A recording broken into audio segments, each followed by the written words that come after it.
Good morning student. आज हम तीसरी टाइप पढ़ेंगे ऑर्गेनाइजेशन की, लाइन एंड स्टाफ ऑर्गेनाइजेशन। ये क्या है? एक बेसिकली दोनों चीज़ों का मिक्सचर है, ठीक है। जैसे लाइन ऑर्गेनाइजेशन वो ज़्यादा कंट्रोल पे डिपेंड करती है, ठीक है, और फंक्शनल मैनेजमेंट वो डिवाइड करती है कंट्रोल को। ये जो है अब इन दोनों के बीच का है ऑर्गेनाइजेशन, ठीक है। इसको कहते हैं line and staff organisation, combination of line and functional organisation. इसमें जो है स्टाफ पर्सनल जो होते हैं उनको एडवाइजरी स्टार्ट पोजीशन, मतलब कि वो भी अपने आइडियाज़ दे सकते हैं।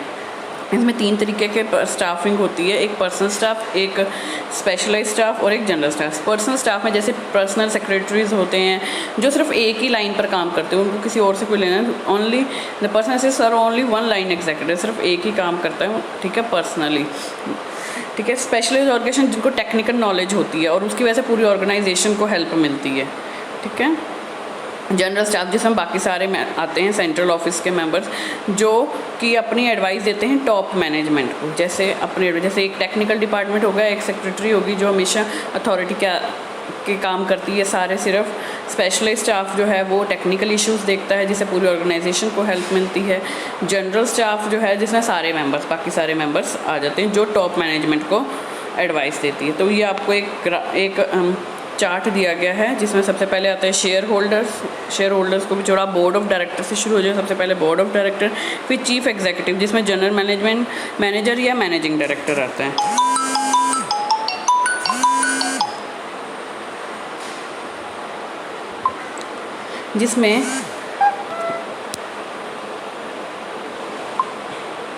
जिसमें जनरल मैनेजर आता है, ठीक है, या मैनेजिंग डायरेक्टर होता है। उसके बाद 3 तरीके के मैनेजर आ जाते हैं, personal manager, production manager, chief accountant. Personal जो पर्सनल काम प्रोडक्शन जो उसने सारी प्रोडक्शन देखनी कैसे हो रहा है काम। चीफ अकाउंटेंट मतलब कि जो फाइनेंस की डिपार्टमेंट देखता है, ठीक है ना।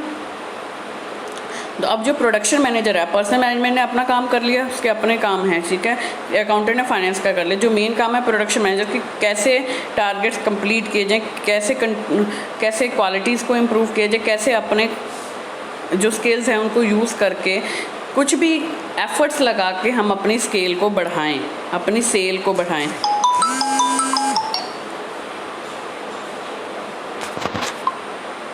Personal manager, production manager, chief accountant, ठीक है, प्लांट सुपरिटेंडेंट। उसके बाद जिसने उसके अंडर काम करना, जो भी आपका फील्ड वर्क है या जो भी कोई आपको फैक्ट्री दी गई है, प्लांट, यहाँ पे प्लांट पेड नहीं, प्लांट ऑर्गेनाइज सुपरिटेंडेंट मतलब कि जो आपको फैक्ट्री आपको दे दी जिसके ऊपर आपने काम करना है, ठीक है, फैक्ट्री हो गई, ऑर्गेनाइजेशन हो गई, ठीक है, उसका आपको हेड बना दिया गया है ना, तो उसको कहते हैं प्लांट सुपरिटेंडेंट। उसने क्या देखना है? Quality control. उसके नीचे कौन कौन आएंगे? Quality control inspector, repair and maintenance officer, मतलब कि जो क्वालिटी की तरफ देखेगा, क्वालिटी की रिपोर्ट देगा कि कैसी क्वालिटी यूज़ हो रही है।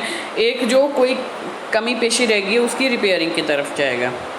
उसके बाद फॉरमैन, जो ये सारे काम करते हैं। फॉरमैन क्या होता है? जो क्लास 4 के वर्कर्स होते हैं जो हाथ का काम करते हैं, उनके ऊपर एक बंदा बिठा दिया जाता है जो उनको देखता है। वो भी वही काम करता है पर वो उनका सीनियर होता है, वो उनको सारे काम देखता है कि वो सारे काम सही से कर रहे हैं या नहीं होते हैं, ठीक है ना। एक होता है लेबर जैसे होते हैं वर्कर्स, ठीक है, जो फैक्ट्री में सारे काम कर रहे हैं, उनके ऊपर एक हेड बना दिया था फोरमैन, जो वो सारे काम देखता है। वो खुद भी करता है काम बट वो देखता है कि ये सारे काम सही कर रहे हैं कि नहीं कर रहे हैं। उसके ऊपर आ जाता है क्वालिटी इंस्पेक्टर, वो देखेगा कि क्या क्वालिटी सही हो रही है और अगर कहीं कमी पेशी है तो उसके लिए मेंटेनेंस ऑफिसर। उसके ऊपर आ जाता है जो उनका हेड है जिसको फैक्ट्री दी गई है, उसके ऊपर आ जाता है उनका प्रोडक्शन मैनेजर जिसने उससे जवाब लेना है।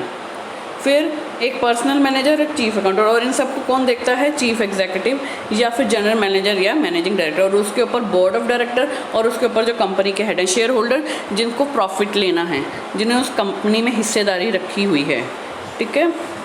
अब advantages of line and staff organisation. Line और स्टाफ ऑर्गेनाइजेशन के एडवांटेजेस क्या हैं? स्पेशलाइजेशन। एक तो इसमें हर एक बंदा अपनी फील्ड का स्पेशलाइज्ड होता है, ठीक है। साउंड डिसीजन, मतलब यहाँ पे आवाज़ नहीं, साउंड का मतलब अच्छे डिसीजन, जैसे ना साउंड पर्सनैलिटी, मतलब कि बहुत अच्छी पर्सनैलिटी है, कोई कमी नहीं है, ऐसी साउंड डिसीजन है कि वो अच्छे डिसीजन ले सकते हैं क्योंकि सबके अपने अपने काम है, एक्सपर्ट है वहाँ पे सारे।